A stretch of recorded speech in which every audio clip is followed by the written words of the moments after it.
Alhamdulillah, puji syukur dan bimbingnya marilah kita panjatkan kehadirat Allah Subhanahu wa taala atas limpahan nikmat dan rahmat-Nya yang telah dianugerahkan oleh Allah Subhanahu wa taala kepada kita sekalian, sehingga alhamdulillah pada hari ini kita masih dipertemukan kembali oleh Allah Subhanahu wa taala dalam majelis yang penuh mubarak, majelis yang diberkahi oleh Allah Subhanahu wa taala. Mudah-mudahan pertemuan yang mendatangkan barakah, tambahnya kebaikan bagi kehidupan kita di dunia maupun di akhirat nanti. Amin. Bapak Ibu hadirin hadirat ayyuhal ikhwah wal akhwat fillah rahimakumullah. Kita sekarang berada di tanggal 21 ya. 20. Tanggal 20 boleh dikatakan malam 21. Sehingga kesempatan kita untuk membuktikan bahwa kita adalah orang-orang yang layak mendapatkan jaminan itqun minan nar benar-benar nyata. Sebab Rasulullah sallallahu alaihi wasallam telah bersabda dalam sebuah hadis, wa huwa syahrul awwaluhu rahmah. Bulan Ramadan adalah bulan yang 10 awalnya itu adalah jaminan rahmat dan kasih sayang Allah Subhanahu wa taala yang diberikan kepada orang-orang yang beriman terhadap jaminan Allah Subhanahu wa taala melalui kunci untuk mendapatkan rahmatnya adalah dengan puasa dan qiyamul lail, salat tarawih pada 10 hari awal atau 10 hari pertama di bulan Ramadan. Wa awsatuhu maghfirah,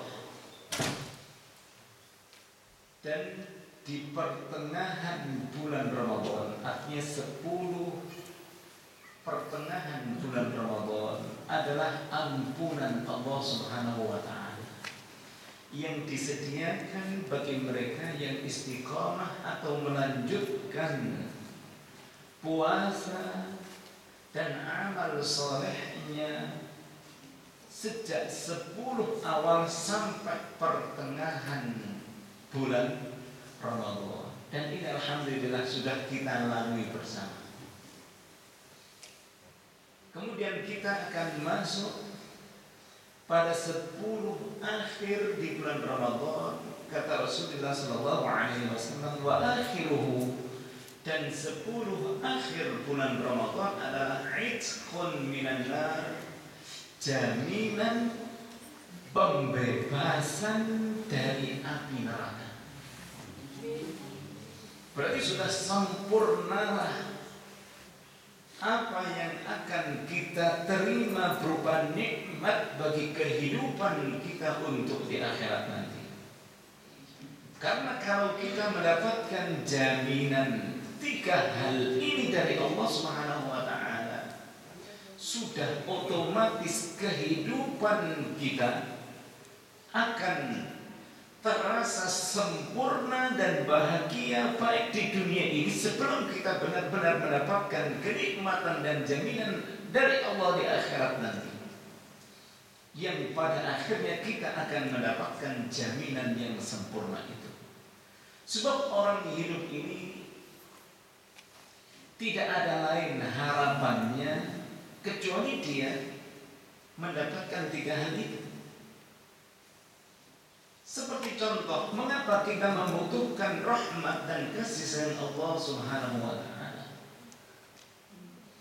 Karena dengan kasih sayang Allah Subhanahu wa taala maka hidup kita akan sejahtera, hidup kita akan benar-benar terasa manfaat kebaikan-kebaikan yang kita miliki maupun kebaikan-kebaikan itu akan didapati oleh orang lain. Sebab bukankah karena kasih sayang kita mendapatkan kedudukan baik di sisi Allah Subhanahu wa taala? Sebagaimana bukankah disebabkan karena kasih sayang antara suami dan istri memiliki dan mendapatkan kedudukan yang baik di antara mereka, antara anak dan orang tua, karena adanya kasih sayang anak itu selalu mendapatkan tempat dan kedudukan yang layak sebagai anak di sisi orang tuanya. Begitu pula akhirnya, karena rahmat dan kasih sayang Allah lah sehingga kita layak mendapatkan kedudukan yang tinggi di sisi Allah Subhanahu wa taala. Sebagaimana firman Allah Subhanahu wa taala dalam surah Ali Imran, "Fabima rahmatin minallahi linta lahum." Maka disebabkan karena rahmat Allah yang telah Allah anugerahkan kepada kamu, sehingga kamu punya sikap lemah lembut terhadap mereka, terhadap sesama. Lintahu, karena rahmat Allah. Seumpama Allah mencabut kasih sayangnya kepada kamu, apa akibatnya? Walau kunta faddan ghalidhal qalb. Jika sekiranya kamu punya sifat faddan, tabiat yang kasar, keras kepala, lan faddu min haulik, sungguh mereka akan menjauhkan diri mereka dari sisimu. Artinya mereka tidak akan mau berkumpul dengan kamu gara-gara kasarnya kamu dan gara-gara keras kepalanya kamu terhadap mereka. Oleh karena itu sifat rahmat dan kasih sayang yang telah kita dapati dari Allah Subhanahu wa taala setelah 10 awal bulan Ramadan harus kita implikasikan dalam kehidupan sehari-hari kita. Harus kita buktikan bahwa rahmat Allah Subhanahu wa taala itu benar-benar telah kita miliki, sehingga rasa kasih sayang terhadap sesama pun juga kita bisa buktikan dalam hidup sehari-hari. Kalau sudah kasih sayang itu enak ya.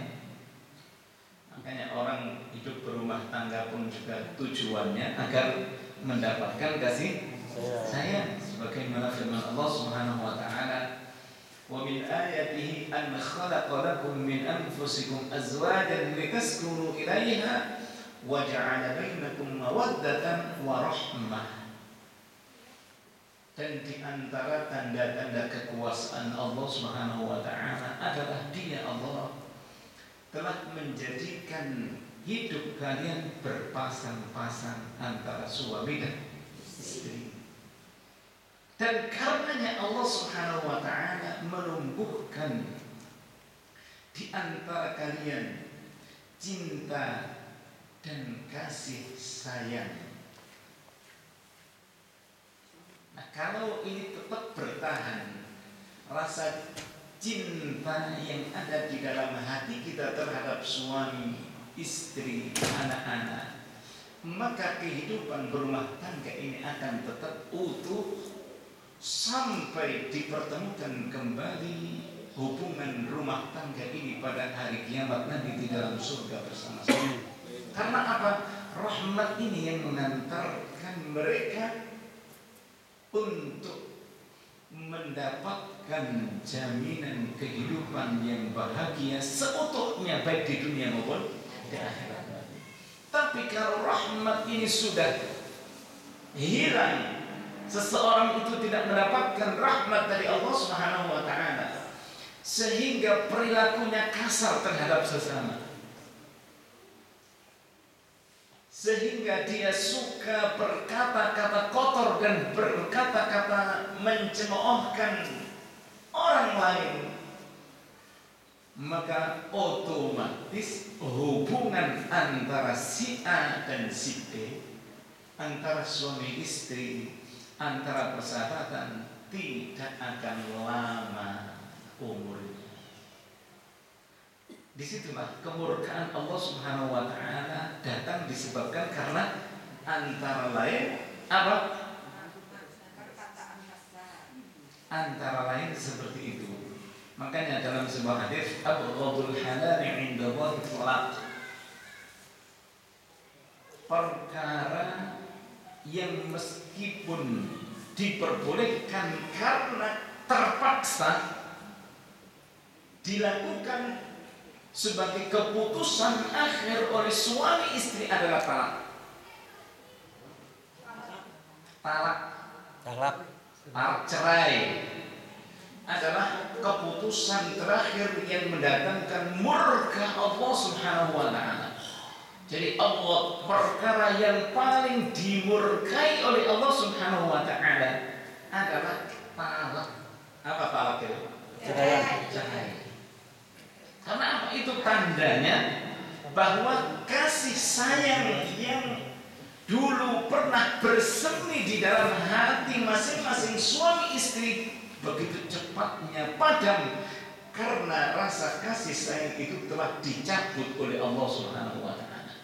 Mengapa dicabut? Karena pilihan manusia itu sendiri yang memang tidak menghendaki rahmat Allah. Karenanya dengan puasa yang telah kita lalui di awal bulan Ramadan, 10 hari di bulan Ramadan, itu harus benar-benar kita pertahankan jaminan rahmat Allah. Kita harus selalu memberikan sifat kasih sayang terhadap sesama. Artinya kalau seseorang itu memiliki sifat kasih sayang adalah fa'fu anhum.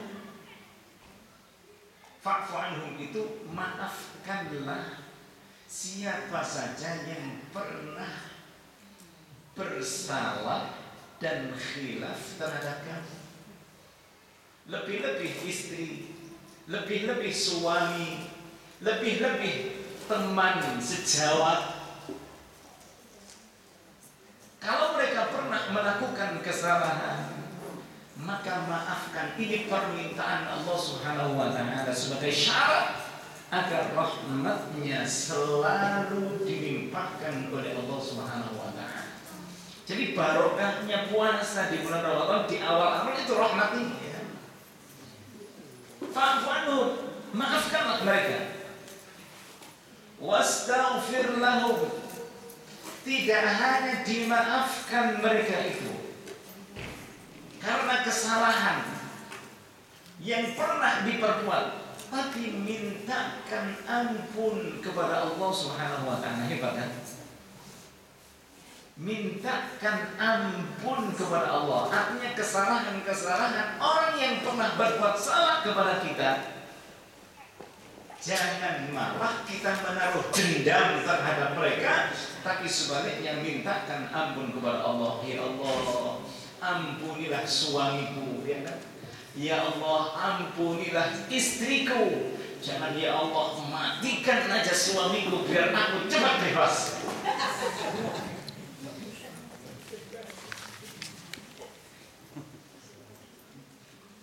Itu akan celaka malam. Biasanya seperti itu kan? Orang kalau merasa lemah, ya kan, pernah disakiti oleh orang lain, tidak mampu membalasnya, biasanya kualat kan. Kualat kan. Kualat kan. Enggak dawa umurmu, ya kan? Tidak akan panjang umurmu. Tak doakan.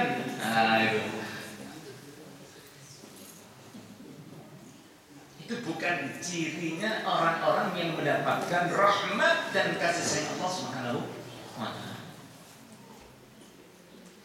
Wasyawirhum fil amr, dan ajaklah mereka bermusyawarah dalam menetapkan suatu urusan untuk disepakati bersama. Hebat dan luar biasa.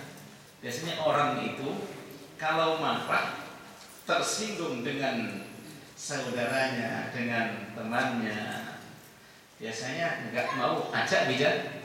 Ya, dia nggak usah diajak ngomong.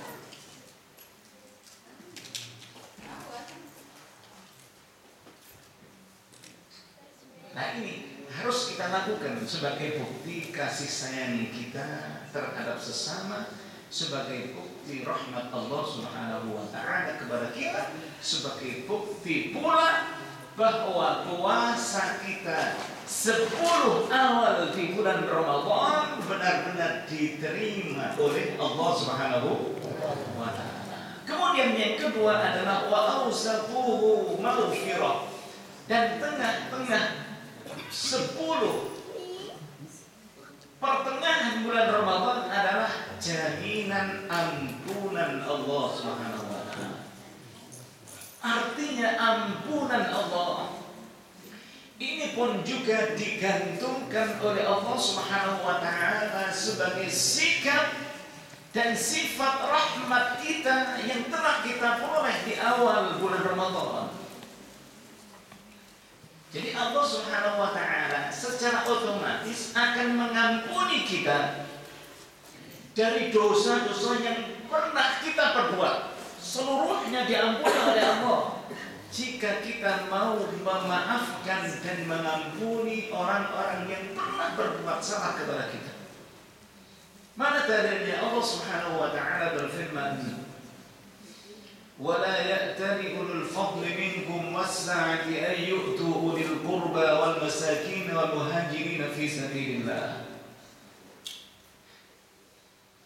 Dalam sebuah riwayat, Abu Bakar As-Siddiq radhiyallahu anhu pernah dibikin marah oleh keponakannya sendiri. Marahnya karena apa? Karena keponakannya sendiri terbawa dan terpengaruh oleh arus kejahatan orang-orang munafik yang pernah menuduh Sayyidah Aisyah, ibu orang-orang mukmin, istri Rasulullah Shallallahu Alaihi Wasallam, dengan tuduhan yang keji. Otomatis kan, namanya orang tua, apalagi beliau pun juga mertua Rasulullah, apalagi dia adalah orang yang beriman kepada Allah, tidak menyukai kejahatan dan fitnah, otomatis dia pernah marah, benci terhadap kejahatan yang dilakukan oleh keponakannya sendiri, padahal keponakannya sendiri ini adalah hidup tumbuh besar di bawah nafkah Abu Bakar As-Siddiq radhiyallahu anhu. Artinya dari kecil keponakannya itu mendapatkan jaminan setiap harinya dicukupi kebutuhan ekonominya oleh Abu Bakar As-Siddiq. Tiba-tiba setelah dia menjadi orang dewasa, terbawa arus fitnah yang dialirkan oleh orang-orang munafik seperti itu, ikut-ikutan dia, otomatis maka kan ya, sama dengan istilahnya bahasa Jawa itu, dikasih hati ngerogoh rempelo, ya kan? Sudah dikasih baik-baik, ya kan? Justru malah dia menyakiti hati, dan istilahnya itu kebaikan tidak dibalas dengan kebaikan, tapi kebaikan dibalas dengan keburukan dan kejahatan. Otomatis, ya kan? Bayangkan kalau kita seumpama kita berada pada posisi Abu Bakar As-Siddiq, bagaimana rasanya? Justru marah-marahnya, sehingga Abu Bakar terucap kata-kata sumpah demi Allah, La unfiqu alaihi abadan, demi Allah aku tidak akan lagi mau menginfakkan hartaku kepada dia. Apakah pernyataan Abu Bakar As-Siddiq yang marah, yang karena kemarahannya dia sudah tidak lagi mau menyambung tali persaudaraan, hubungan kekerabatan dengan keponakannya tadi? Ternyata Allah Subhanahu wa taala pada waktu itu juga menurunkan ayat wala ya'tali ulul fadl. Dan janganlah orang-orang yang diberi keutamaan oleh Allah di antara kalian, dan orang yang diberi keleluasan rezeki oleh Allah, janganlah bersumpah untuk menahan dan memutuskan infak kebaikannya yang seharusnya tetap diberikan kepada sanak famili, kerabat, orang-orang miskin, orang-orang yang berhijrah di jalan Allah Subhanahu wa taala. Meskipun mereka pernah melakukan kesalahan, hendaklah orang-orang yang diberi keutamaan oleh Allah, beri keutamaan iman, Islam, diberi keutamaan ampunan Allah, diberi keutamaan rahmat Allah Subhanahu wa taala, hendaklah memaafkan mereka. Wal yasfahu, dan berlapang dadalah. Tidak hanya dimaafkan tapi berlapang dada. Artinya berlapang dada itu jangan sekali-kali masih tersisa sedikit pun rasa dendam di dalam hati. Berlapang dada, terimalah dia untuk salaman, untuk saling tegur sapa. Kemudian Allah Subhanahu wa taala lihat menggantungkan ampunannya ini dengan sikap Abu Bakar jika mau mengubah sebagaimana yang kita dan harus kita lakukan. Ala tuhibbuna ayyaghfirallahu lakum? Tidakkah kalian suka, senang jika Allah mengampuni kalian? Kalau kalian senang mendapatkan ampunan Allah, maka ampuni, maafkan mereka. Seakan-akan ayat ini mengisyaratkan ampunan Allah akan tertutup jika kalian menutup kemaafan, pintu kemaafan terhadap orang-orang yang pernah berbuat salah kepada kalian. Nah inilah puasa kita di tengah-tengah bulan Ramadan ini, 10 pertengahan bulan Ramadan adalah kunci untuk mendapatkan ampunan Allah Subhanahu wa taala. Karena itu buktikan rasa kasih sayang kita terhadap sesama dengan memaafkan kesalahan-kesalahan saudara-saudara kita. Mungkin di antara jamaah kita satu dengan yang lainnya pernah melakukan kesalahan, ya kan? Mungkin saya pun juga pernah melakukan kesalahan. Kalau ingin mendapatkan ampunan Allah, ini digantungkan oleh Allah, ampunannya ini tidak akan diturunkan kepada kita jika kita tidak mengambilnya dengan memaafkan kesalahan orang lain. Setelah turun ayat ini, langsung apa jawaban Abu Bakar? Allah, inni la uhibbu ayyaghfirallahu li. Demi Allah, aku senang jika Allah mengampuniku, dan aku bersumpah tidak akan memutus infakku kepada keponakanku, kata Abu Bakar. Ini sikap orang mukmin yang bertakwa kepada Allah seperti Abu Bakar. Maukah kita seperti Abu Bakar? Mau. Insya Allah. Banyak yang nggak mau nih kayaknya nih. Dia mau. Nah, oleh karena itu marilah ya, di antara kita harus saling memaafkan, ya kan? Lebih-lebih kita sekarang berada di akhir 10 pertengahan di bulan Ramadan. Kita masuk pada jaminan yang disediakan oleh Allah Subhanahu wa taala untuk kita yang berpuasa dan qiyamul lail di akhir bulan Ramadan, yaitu itqun minan nar, pembebasan dari api neraka. Jadi kita akan dibebaskan oleh Allah Subhanahu wa taala sebagai bukti nikmat yang sempurna. Karena itu Rasulullah sallallahu alaihi wasallam telah menyontohkan kepada kita bagaimana cara untuk mendapatkan jaminan itqun minan nar. Bagaimana cara untuk mendapatkan jaminan dari Allah agar kita dibebaskan dari api neraka setelah kita melalui 2 tahapan di awal dan di pertengahan bulan Ramadan. Bagaimana caranya? Caranya antara lain seperti yang telah dicontohkan oleh Rasulullah sallallahu alaihi wasallam an Aisyah radhiyallahu anha, diriwayatkan dari Aisyah radhiyallahu anha anna Nabi sallallahu alaihi wasallam, sesungguhnya Rasulullah sallallahu alaihi wasallam kana ya'takiful 'ashral awakhir. Rasulullah sallallahu alaihi wasallam selalu beriktikaf di 10 akhir bulan Ramadan di Masjid Allah Subhanahu wa taala.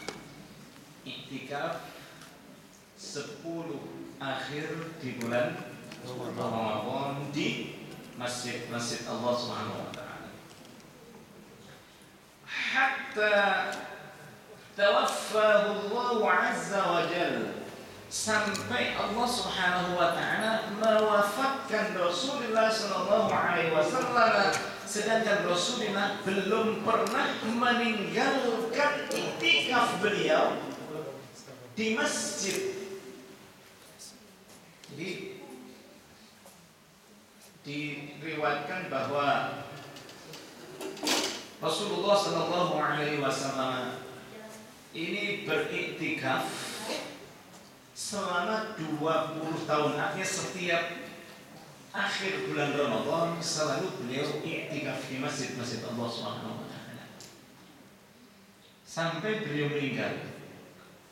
Setelah Rasulullah sallallahu alaihi wasallam meninggal, thumma takafa azwajuhu min ba'di, kemudian diteruskan oleh istri-istri Rasulullah sallallahu alaihi wasallam untuk beriktikaf. Ini salah satu cara untuk memperoleh itqun minan nar, pembebasan diri dari api neraka setelah kita mendapati akhir bulan Ramadan. Bagaimana caranya dan mengapa kita dan apa rahasianya? Mengapa begitu besarnya iktikaf atau pahala iktikaf di 10 akhir bulan Ramadan? Insyaallah kita nanti bahas setelah berbuka puasa biidznillah taala. Kurang lebihnya minta maaf, yang sebesar-besarnya bisa kita lanjutkan dengan tanya jawab jika masih ada waktu. Sudah selesai. Terima kasih saya sampaikan pada Ustaz Abdul Ma'arif yang mana telah memberikan tausiah pada sore hari ini dengan tema yaitu keutamaan 10 akhir di bulan Ramadan. Oleh karena waktu kurang lebih masih 15 menit, kami berikan kesempatan